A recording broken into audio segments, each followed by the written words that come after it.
उत्तर प्रदेश के छोटे से जिले में दो गांव थे, शिवपुर और मायापुर।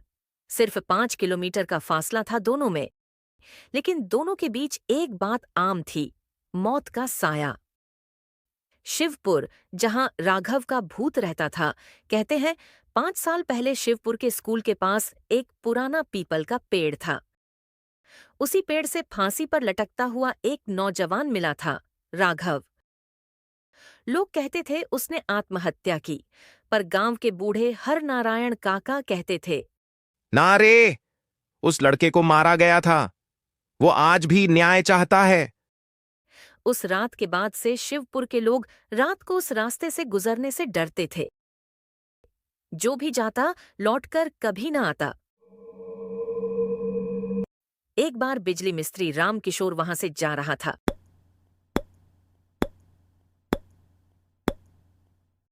पीपल के नीचे अचानक हवा रुकी और एक ठंडी फुसफुसाहट उसके कानों में आई। क्यों आए हो? मेरी मौत का तार जोड़ने? रामकिशोर ने डरते हुए पीछे देखा।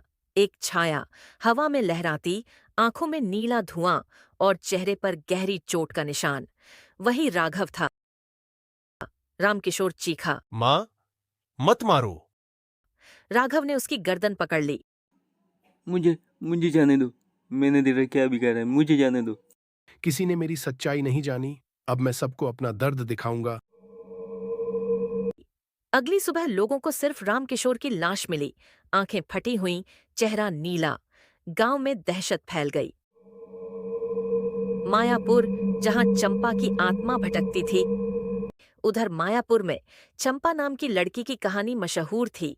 वो हंसमुख, मासूम और गांव की सबसे प्यारी लड़की थी।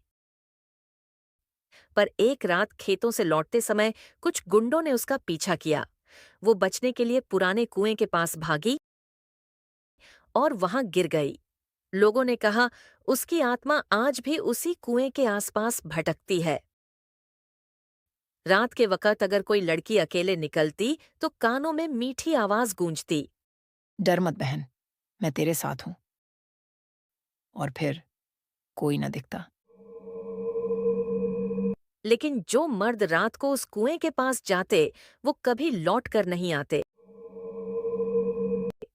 उनकी लाशें अगली सुबह खेतों में मिलती, चेहरा खून से सना और बालों में गीली मिट्टी। लोगों ने उस कुएं को चंपा का कुआं कहना शुरू कर दिया। अब दोनों गांव एक दूसरे से नफरत करने लगे थे। शिवपुर वाले कहते, मायापुर में औरतों की आत्मा है, वो हमारे आदमियों को बुला रही है। मायापुर वाले कहते, शिवपुर का मर्द भूत हमारे गांव में आता है, हमारी औरतों को सताता है। सरकार तक रिपोर्ट पहुंची, लेकिन कोई कुछ न कर सका। कई बार पुलिस भी गई, लेकिन रात होते ही सब गायब हो जाते। एक रात अचानक शिवपुर के पीपल से तेज नीली रोशनी उठी। हवा में एक सिहरन फैल गई। दूसरी तरफ मायापुर के कुएं से भी सफेद धुंध उठी। दोनों धुंधें जैसे एक दूसरे की ओर बढ़ने लगीं। चांदनी रात थी, बीच का मैदान सूखा, वीरान और भयानक सन्नाटे से भरा। वहीं पर राघव की आत्मा और चंपा की आत्मा पहली बार आमने सामने आई। राघव की आंखों में गुस्सा था, चंपा की आंखों में दर्द। तू कौन है? क्यों मेरे इलाके में आई है? इलाका? मौत का कोई इलाका नहीं होता, पराया भूत। मैं भी उसी इंसानियत की मार खाई हूं जो तूने खाई। राघव ठिठक गया। तुझे भी इंसानों ने मारा? चंपा ने आंसू जैसे कुछ टपकाए, जो हवा में नीली रोशनी बन गए। हाँ, उन्होंने मेरी चीखें सुनी, पर बचाया नहीं।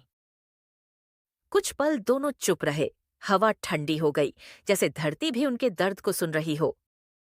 मैं भी न्याय चाहता था, पर अब सिर्फ बदला लेता हूं। बदला लेने से आत्मा को शांति नहीं मिलती, प्यार से मिलती है। राघव के चेहरे पर पहली बार इंसानियत की झलक आई। प्यार? हम जैसे भूतों के लिए? हाँ, चंपा ने मुस्कुराकर कहा, मृत्यु के बाद भी दिल धड़क सकता है, अगर दर्द सच्चा हो। अब दोनों गांवों के लोग रोज किसी न किसी के मरने की खबर सुनने लगे। पर धीरे धीरे मौतें रुक गईं। सिर्फ अजीब आवाजें आने लगीं, हंसी की, बातों की और कभी कभी रोने की। लोग समझ गए कि अब दोनों आत्माएं साथ हैं, फिर भी डर बाकी था। इसलिए दोनों गांवों के बुजुर्ग, शिवपुर के हरनारायण काका और मायापुर की दादी सीता, एक बैठक में मिले। अब हमें इन दोनों को शांति देनी होगी। शांति? नहीं काका, ये दोनों आत्माएं मिलकर खुश हैं। डर अब नहीं, प्रेम है। तो फिर हमें मंदिर में मिलाना होगा उन्हें। मिले निर्णय हुआ कि दोनों गांवों की सीमाओं पर एक जगह बनाई जाए, जहां चंपा के कुएं का पानी और राघव के पीपल की मिट्टी मिलाई जाए। वहीं अगली रात दोनों गांव के लोग दीपक लेकर आए। चारों तरफ मंत्रोच्चार हुआ, हवा में हल्की रोशनी फैली। राघव और चंपा की आत्माएं फिर प्रकट हुईं। धीरे धीरे दोनों एक दूसरे की ओर बढ़ीं। तेरे बिना शांति नहीं थी। अब हम एक हैं। दोनों के हाथ जुड़े और अचानक पूरी धरती पर उजाला फैल गया। हवा में गुलाब की खुशबू थी। लोगों ने डर के बजाय सुकून महसूस किया। देखो, जब इंसान ने उन्हें मारा था तो अंधेरा था। अब जब हमने उन्हें मिलाया है तो उजाला हो गया। उस दिन के बाद से न किसी को राघव का साया दिखा, न चंपा की आवाज सुनी गई। शिवपुर और मायापुर के लोग फिर एक दूसरे से मिलने जुलने लगे। दोनों गांवों की सीमाओं पर आज भी एक छोटा सा मंदिर है। लोग उसे प्रेम आत्मा मंदिर कहते हैं। और रात को अगर कोई ध्यान से सुने तो हल्की हवा में दो आवाजें सुनाई देती हैं, राघव, चंपा, और फिर सन्नाटा, जैसे दो आत्माएं अब भी आसमान के पार एक दूसरे में लिपटी हों। शिवपुर और मायापुर दोनों गांव अब थक चुके थे। रातें शांत नहीं थीं। कहीं किसी के घर में परछाई दिखती तो कहीं नीले धुएं से भर जाता आंगन। बच्चे रोने लगे, पशु भागने लगे और लोग सोचने लगे कि शायद भगवान ही अब उन्हें बचा सकता है। इसी डर के बीच एक नई सोच उठी। अगर ये दोनों आत्माएं एक दूसरे से प्रेम करती हैं तो शायद उन्हें मिलाकर शांति दी जा सके। दोनों एक दूसरे की तलाश में हैं। हमें उन्हें साथ लाना होगा। गांव की सीमा पर वो पुरानी हवेली है जो सालों से बंद पड़ी है। कहते हैं वहां किसी जमाने में दो प्रेमी रहते थे। वही जगह इन आत्माओं के मिलन की होनी चाहिए। गांव के लोग मान गए। कई दिनों बाद पहली बार दोनों गांव के लोग साथ बैठे।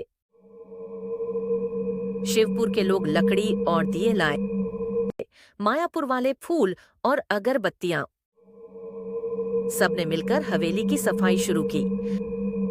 हवेली किसी समय जमींदार किशोर सिंह की थी, अब खंडहर में बदल चुकी थी।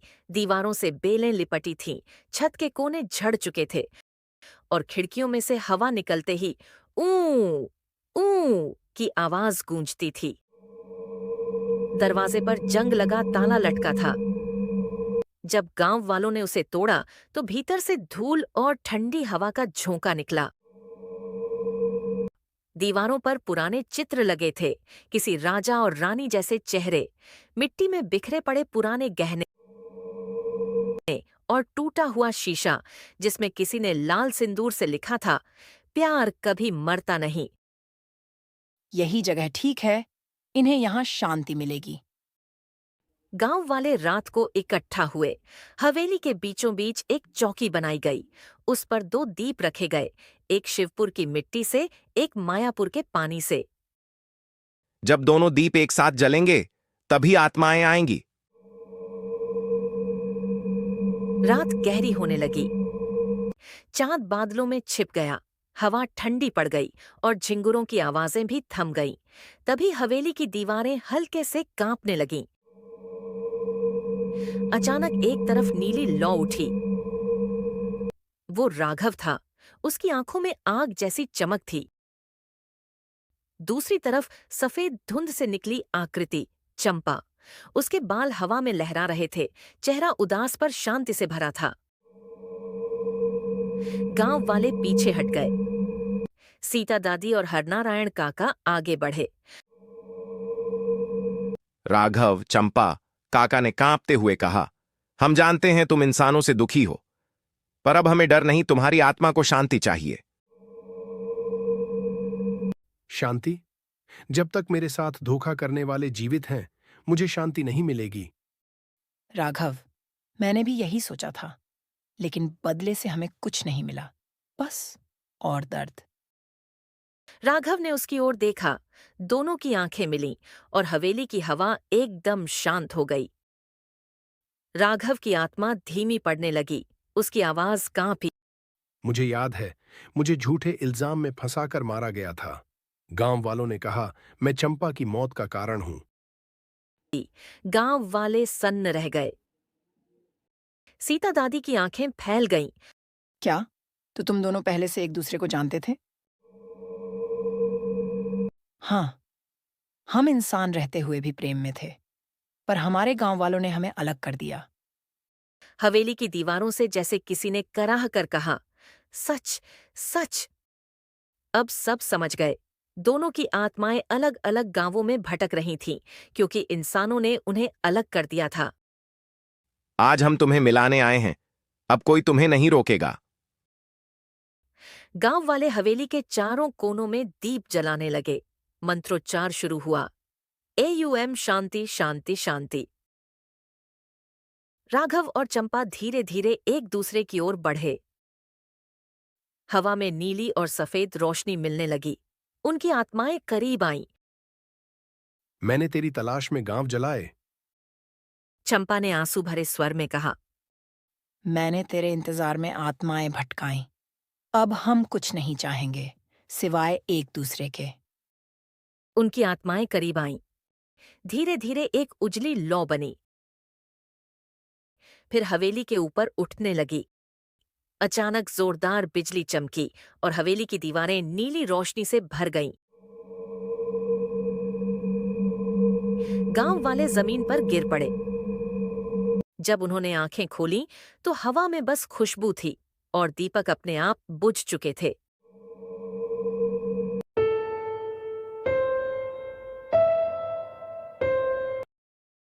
सुबह जब सूरज उगा, हवेली सुनहरी चमक रही थी। दीवारों पर अब बेलें नहीं थीं, बल्कि 2 नाम उभर आए थे, राघव, चंपा। देखो, ये अब शांति पा चुके हैं। डर खत्म हो गया, अब दोनों गांव एक हैं। चंपा लोगों ने हवेली की मरम्मत कराई और वहां एक छोटा मंदिर बना दिया। उसका नाम रखा प्रेम मोक्ष हवेली। अब हर साल दोनों गांव के लोग वहां दीप जलाते हैं और कहते हैं, जहां प्रेम सच्चा हो वहां भूत भी देवता बन जाते हैं। रात को कभी कभी हवेली की खिड़कियों में हल्की रोशनी दिखती है, जैसे 2 परछाइयां हाथ पकड़े मुस्कुरा रही हों। रात की वो भयानक बिजली और हवेली की नीली चमक के बाद सुबह का सूरज जैसे नई दुनिया लेकर आया। शिवपुर और मायापुर के लोग जब जागे तो हवेली के चारों ओर फैली सफेद रोशनी ने सबको चकित कर दिया। कहीं डर नहीं, कोई साया नहीं, बस सुकून। चंपा के कुएं का पानी अब साफ था। पीपल के नीचे अब हवा ठंडी और सुगंधित बह रही थी। आज पहली बार इस धरती पर हमें भगवान का साक्षात रूप दिखा है। सीता दादी ने आंखें नम करते हुए कहा, राघव और चंपा ने अपने प्रेम से नफरत का अंत कर दिया है। पहले जो गांव एक दूसरे के दुश्मन थे, अब मिलकर काम करने लगे। शिवपुर के लोग मायापुर के खेतों में मदद करते। मायापुर की औरतें शिवपुर की मंडी में सामान बेचने लगीं। लोग कहते, जब 2 आत्माएं मिल सकती हैं तो हम इंसान क्यों नहीं। गांव के बच्चों ने भी हवेली के पास खेलना शुरू कर दिया। कभी वो दौड़ते हुए अंदर जाते तो कभी हंसते हुए कहते, देखो, राघव भैया और चंपा दीदी हमें देख रहे हैं। बुजुर्गों ने बच्चों को सिखाया, डरना नहीं, ये हवेली अब बुरी नहीं, ये प्रेम की निशानी है। कुछ महीनों बाद दोनों गांवों ने मिलकर हवेली में दीपोत्सव मनाने का निश्चय किया। उस दिन हवेली को फूलों से सजाया गया, दीवारों पर राघव और चंपा की तस्वीरें टांगी गईं। उनके बीच लिखा गया, प्रेम मृत्यु से भी बड़ा है।